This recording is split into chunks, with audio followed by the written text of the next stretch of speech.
Good afternoon, Rabbi Sai, on Yom Shlishi of Parshas Lech Lecha, Tafshin Pei Daled, the 18th day since the war broke out on Simchas Torah, or as I describe it, the war of Simchas Torah.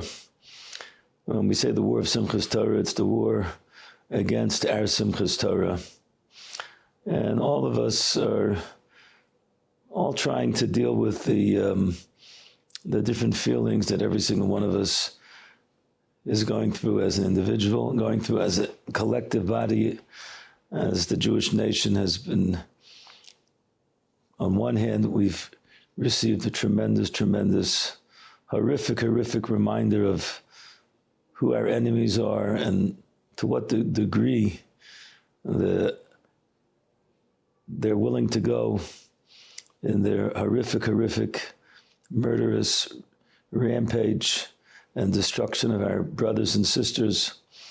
And on the other hand, after the shock and the disbelief and the hurt and the initial pain, we are bonding together in tremendous ways. Every single part of the Jewish people. As someone said, there's no more right, there's no more left. Everyone is all together. Ki ish echad v'lev echad. And as I mentioned, the podcast on Friday, that's one of the weapons that we have. One of the great weapons that we have is that when we bond together, when we have achdus and achad amongst each other, then we have a weapon which will stand in our best time, and will connect us to the true Yachid and Meyuchad as we try to be Ma'achid with HaKadosh Baruch Hu. HaKadosh Baruch Hu should watch over us. So I felt that maybe we'll have this face-to-face Panim al Panim podcast, which we haven't had for a while, and I want to thank again Yisrael Yudkowsky and the JFoundations for helping out and getting this out to the Tzibur. We hope that we'll all get Chizuk from it. And so some of the things that, it's very hard to put into a proper order when you're in the midst of a war to really be thinking about, really what takes precedent, what takes preference. But I think that all of us are feeling, on one hand, we want to do whatever we can do. We know that our most precious focus is on the shvuyim, the captives that are deep in the underground tunnels that Hamas has built for many years, and they prepared themselves for this. And at the same time, our brothers and sisters who are on the front lines, who are about to go into battle, we don't know. This has been one of the strangest things that we all are experiencing. We're used to Israel going on the offense, and okay, they had a defeat, and now we're picking ourselves up and we'll go on the offense. And we see now, no, there's a different type of stage. No one can know how long it's going to take. No one can know what's going to be. We're not in the military. We're not privy to all the secrets. But it's clear like a bell that if we think for a second that what has happened and what is about to happen is just another attack on Israel, and Israel rebounding and going on the offense, and not recognizing that we see clearly that it's up to HaKadosh Baruch Hu. And Milchamas Oiseh Hashem, HaKadosh Baruch Hu is the one that makes the Milchamas. When we say he makes the Milchamas, man starts the Milchamas, but it's really the one, HaKadosh Baruch Hu is the one, the Yachid and Meyuchad, who the Milchama was there for a reason, and the result of the Milchama will also be for a reason. But we have to turn ourselves, and I think that's the main focus of this particular podcast, is to how do we look at what is our job? As we used to say in the old days, ask not what the country can do for you, but ask what you can do for your country. What is our role to play? Our role of people who are living here in Eretz Yisrael, and the role of the people living on Chutz La'aretz. Ask not what others are going to do for you, but what you can do for others. And everyone has stepped up to the plate. Everyone's been running around between the food giving and the tremendous achdus and the videos that are being sent out, and the caring and the plitim of the south that are without homes, and now the plitim from the north which are out homes. Everyone's doing their part. Is that sufficient? Is that enough? So we have to turn our focus towards the Ribono Shel Olam, and we see clearly, we had a defense system that was created by the Israeli Armed Forces, Tzahal. Billions of dollars were put into it, and in one fell swoop, an enemy came along and an enemy destroyed it. And it's really hard for us to believe that we put a lot of faith into the structures that surround us. We believe that the structures are going to save us. So what I want to really flesh out amongst us today is to recognize, for sure, we have to have tremendous chizuk from the fact that our soldiers have fought bravely and are going to fight bravely. We hope that they don't have to fight bravely. But we have to recognize that the true milchama, the one who makes milchamas, the one who helps to make milchamas, is the Ribono Shel Olam Kaviyachol. And without his help, then it's impossible for us to be victorious. And there's a pasuk in Tehillim, which you might be familiar with, that David HaMelech says, "Im Hashem lo yivna bayis," if HaKadosh Baruch Hu won't build the house, they're talking about the Beis HaMikdash, shav om lo yibaynav bay. Then the ones that built it, it would be for naught, because it won't have an ability to stand. Im Hashem lo yishma'ir, if HaKadosh Baruch Hu doesn't watch over the city, shav shakat shomer, then the shomer will also be quiet. It's only the Ribono Shel Olam who's the shomer Yisrael. I heard from some of the Gedolim that today we should try our best to have in Kavana, when we say in Tachanun, Shomer Yisrael, Shmor Sheris Yisrael, Vayovad Yisrael, Amim Shema Yisrael. The Ribono Shel Olam watches over the remnants of those people that we're the ones that keep the Shema Yisrael. He should watch over our remnants, watch over our brothers and sisters who are captives, to think about them, to daven for them. And if we do that, then that's the first stage in our recognition of being mamin completely in the Ribono Shel Olam. And I want to give a certain imagery to this. The imagery is that on Simchas Torah Day, if you would have asked anyone who was in that horrific massacre at that moment, who was going to defend him at that point, when there were no soldiers, when there was no wall, when everything was breached, only one who could save him at that point was God Almighty, the Ribono Shel Olam.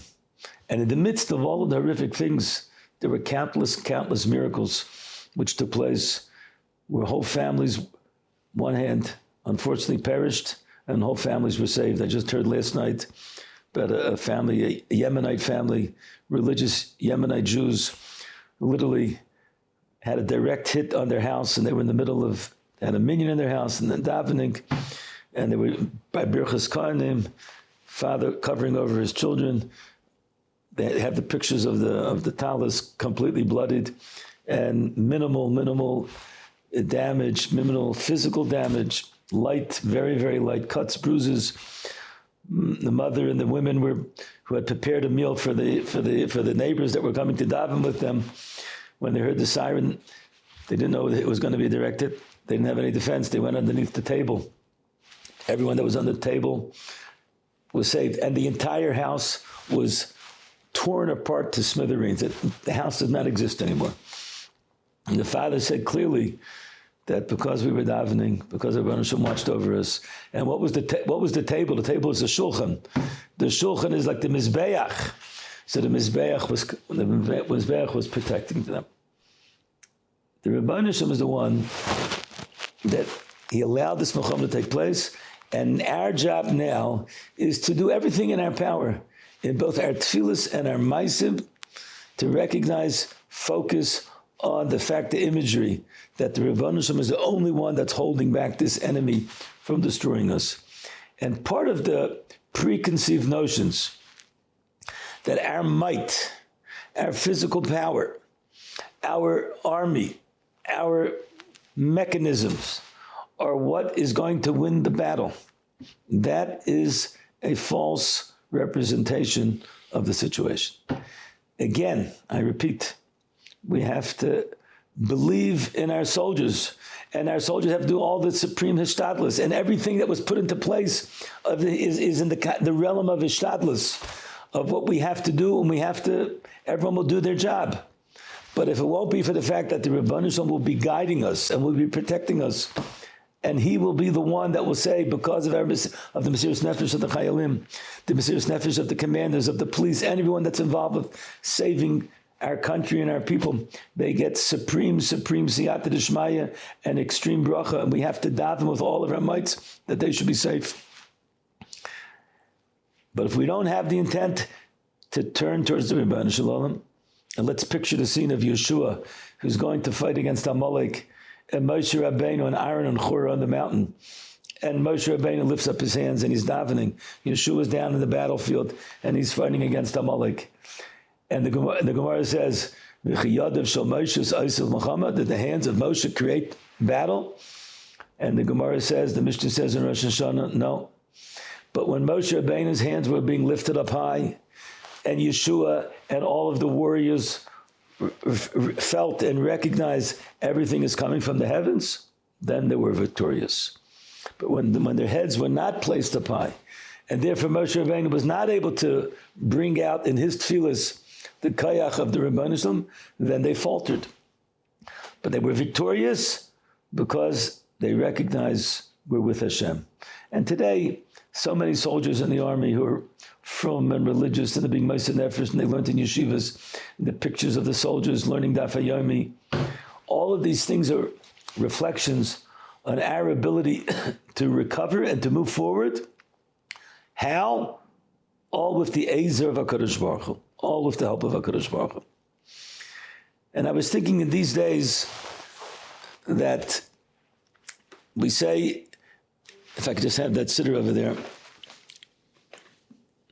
we have the Yud Gimel Ikrim. We have the 13 major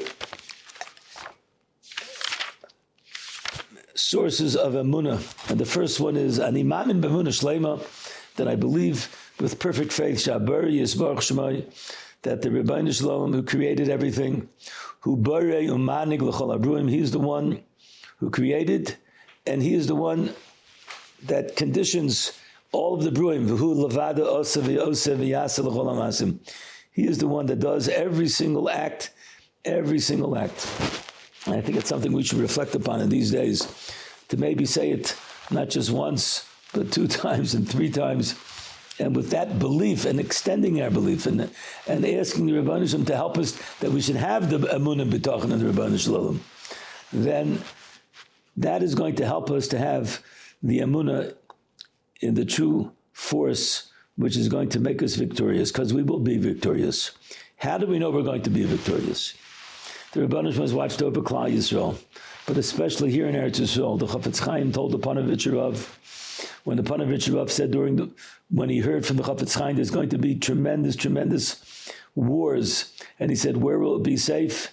And the Chafetz Chaim told the Panovich Rav, Bahar Tzion Tia Pleta, the mountain of Tzion, of Zion, Eretz Yisrael, that's where there's going to be the place of refuge for the Jewish people. So the Psukim say it, and the Chafetz Chaim said that's the place, and that will be the final destination before Mashiach Tzidkenu comes. So that's number one. I heard from my Rabbi, Reb Nachum Pertzovitz, that he once told me during the war, Yom Kippur War, that why is it that people in Eretz Yisrael have Emunah?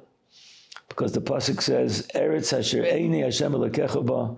It's the land that the eyes of HaKadosh Baruch Hu are on it. Mereishus Hashana Achros Hashana, from the beginning of the year to the end of the year.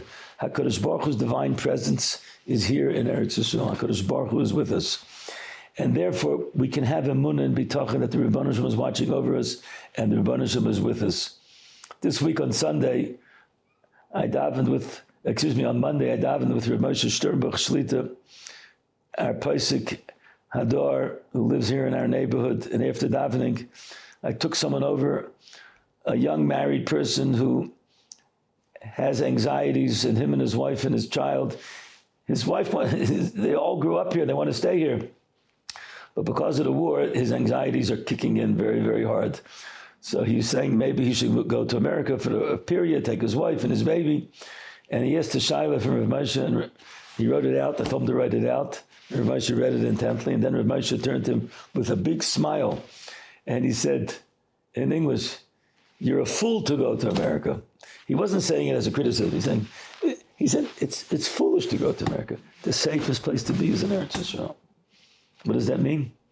L'chara, we saw that it wasn't so safe to be here.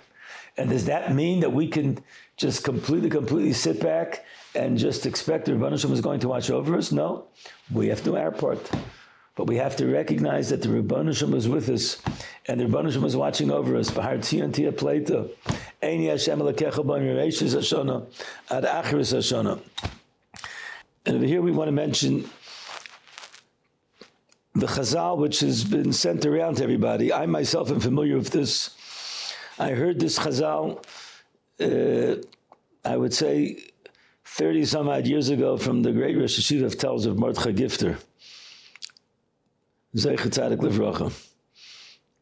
And it's a Chazal which, it's in the Yalkut Shimoni in Yeshaya Perek Samach. And I just want to give the context of when I heard this from Rav Gifter. This was when the Shah of Iran left Iran, and the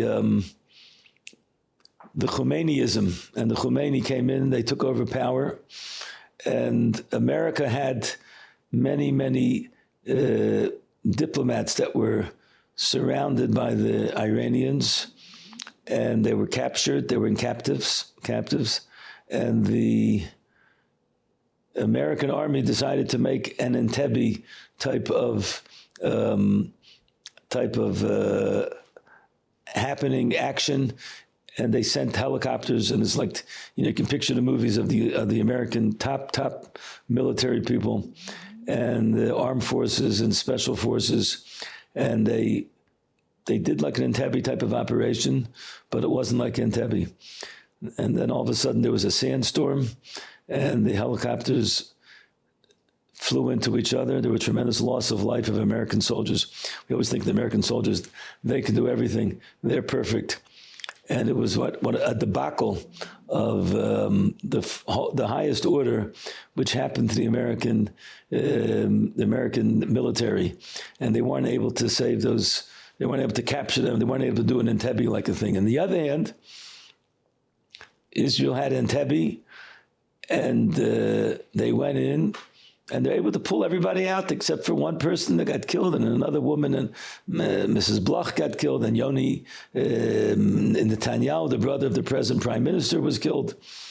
But the miracle was a miracle. The miracle was beyond description. I heard from a soldier that was one of the people that was there. He once gave a drasha, a speech. He's a Dati person. He spoke about how he was part of this group that went in. He said, the thing was a miracle. Our planning was so without plans. We had to put things together. He says, I didn't have time to make Havdalah. So when did I make Havdalah? I made Havdalah when we blew up some of the Entebbe planes of the Ugandan Airlines. I said, oh, Baruch HaMavda ben Kodesh L'chol. That's what he said. Baruch HaMavda ben Kodesh L'chol. But it was a miracle. That was a miracle. The Rebbeinu Shalom made a miracle to save people. And I think this should also give us an understanding. The Rebbeinu Shalom is the one that's behind everything. If the Rebbeinu Shalom wants that all the captives should be saved, then it's in the Rebbeinu Shalom's power to do it. Before I say over this chazal of the Yalkut Shimoni, I heard today from my friend Rabbi Larry Shane, who gave a shmuz in the Yeshiva in Beit Shemesh, said ever an unbelievable thing in this week's parsha. First of all, in this week's parsha, we find Yishmael, who's called Pera Adam. This is where he's called Pera Adam. In this particular parsha, that's the description of Yishmael. He's Pera Adam. But in this week's parsha, we have the first action that took place to help save captives. Who was that person? That was Avraham Avinu going to help save his nephew Lot. He was a captive. He was taken by the kings, the 4 strong kings, and Avraham Avinu went to save him. And the pasuk says he went with his trusty army. Who was his trusty army? Vayarkas Chanicha of Yelidei Beisai, Eliezer Eved Avram, who was equal to 318. And they went after the enemy Adon. Then it says, Vayicholak Aleim Laila. They ran after them. Vayakim, they hit them. Vayirdefim, Ad Chayva Hashem Ismola Damasik, all the way up to Damasik. And then it says, Vayashiv Eskala Rechush, they returned all the property. V'gamas Loit Achiv, also Lot his brother, but it really means his nephew. It's called his brother. So the question is, Vayashiv Eskala Rechush, that's the important thing. The main thing is Lot. The main thing is Lot, that he got back Lot, they were saved. Or Chaim HaKadosh says an unbelievable thing. He says, even though the main Redifa was for Lot, he says you have to read the pasuk like we find in the Gemara, Loizu Afsu. You go from the smaller thing to the bigger thing. First of all, Yosef is called Rechush. V'gamas Lot Achiv, and also Lot his brother. What was the Chiddush? First of all the property got back. All the property came back. Number two, the Hatzlacha, that he was able to return Lot. And the Or Chaim HaKadosh says, V'lo sarfu ha'malachim b'rosim l'chama, im Avram l'nekama. As soon as they saw that the Avram Avinu was coming, the original Tzva Haganah l'klal Yisrael, Avram Avinu and Eliezer, they should have killed Lot. They didn't kill Lot. They had him hidden in certain tunnels. They didn't kill him, kept him alive. And Abraham Avinu was able to extract him from there. If the Rabban, that was a ness, and that's why the pasuk says, "Lo yizu afsu v'yashu kol v'chush v'gamas loit achiv." Also loit achiv. If the Rabban wants, he can return all the captives. And I was thinking in these days that has to be part of our tefillas. To daven Hashem, Hashem is able to make nisim. I ain't Saimchen Alanes. We're not Saimchen Alanes. We can't be Saimchen Alanes. There has to be a Stadlus. But if the Rebbeinu wants to make a Nes, just like he made in Entebbe, just like he made for Abraham Avinu, he took out Lot. Abraham Avinu, HaKadosh Baruch Hu can make the same thing for us today. And over here, we want to say the Medrash that I heard from Rav Gifter. Rav Gifter said he never understood, for many, many years, he never understood who is this people called Paras, the people of Iran. But he says, the Medrash says, Amr Yitzchak, the year that Melech HaMashiach comes, all the Ummahs are going to fight with each other. And it says, Melech Paras, Mizgaleh, and Melech Aravi. The Persian king is going to fight against an Arab king. And the Arab king is going to go to Aram to get an Eitzah, and then the king of Persia is going to come back, Umachriv Eskol Oilam, and is going to destroy the entire world. Scary stuff. And everyone is going to be running. Misrashim Isbalim, listen to these words. Everyone's going to say these words. What's going to be? What's going to be? And Yisrael is also going to be in panic mode. Where are we going to go? Where are we going to go? And HaKadosh Baruch Hu says, B'ni al tisyaru. Don't be afraid. Everything I'm doing for you. Don't be afraid. Al tiru. Higiyaz man gulaschem. It's the time for your gula. Rabbi, again, we don't know that this is going to be the final gula. We hope and we pray the simanim are there. But as I heard from someone, simanim lav milsahi. We can't necessarily know if this is going to be the final thing. The question is, what's incumbent upon us? It's incumbent upon us to have complete faith in the only thing which we can trust in, the Ribono Shel Olam. Number two is for us to shoot bullets and bombs. What are our bullets and bombs? Our bullets and bombs are our tefillas, our bakashas, our heartfelt prayers. Each one is a bullet that's driving to the Ribono Shel Olam, and the Ribono Shel Olam take that and send it over to the enemies. And the third thing is our Maisim Tovim, all our chesed, all our caring, and our being mishtatif in the tsar, and recognizing that our brothers and sisters are in terrible, terrible situation, and our feeling for them, our empathy, and our trying our best to feel mit the tzibur, that's also something. The last thing we want to tell you is the Nefesh HaChaim. The Nefesh HaChaim writes in Perek Gimel, he says an unbelievable thing, Perek Yud Beis. He wants a skula nifla, to remove all of the bad dinim and the bad thoughts that others have upon a person is, and they won't have any effect upon the person. He says these words, Adam when a person establishes in his heart, Lemer, Hallo Hashem hu Elokim hu Amiti. God is the true God. There's nothing else in the world besides him. Nothing else in the world. There's no power in the world.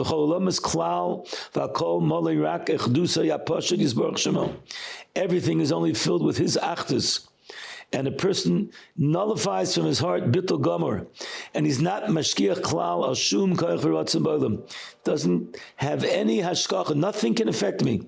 U'mishabed u'medabek Torah machshavtam. He literally places all of his hearts and the purity of his machshava. Rak l'adon yochid baruch hu, to the master, the yochid baruch hu. So then HaKadosh Baruch Hu will be maspik. Then everything is removed from him.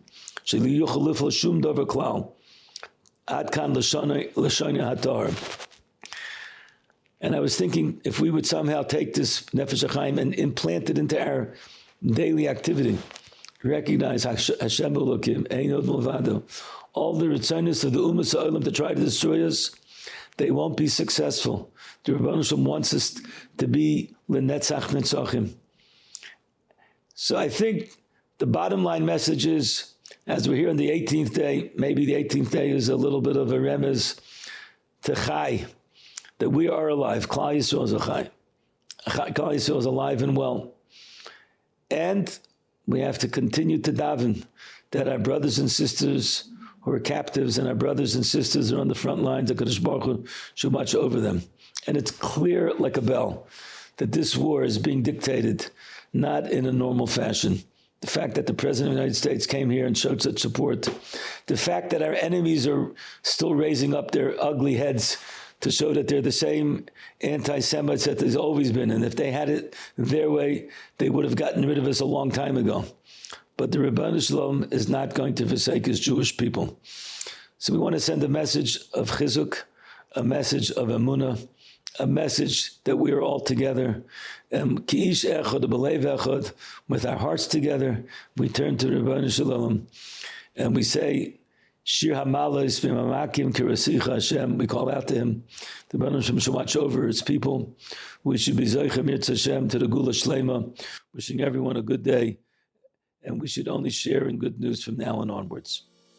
Thank you very much for listening. We want to thank JFoundations.com. If you could sponsor any of our activities, it would be another way of addressing and being able to give over Torah to other people. Go on the website and show your support. Thank you very much for joining us.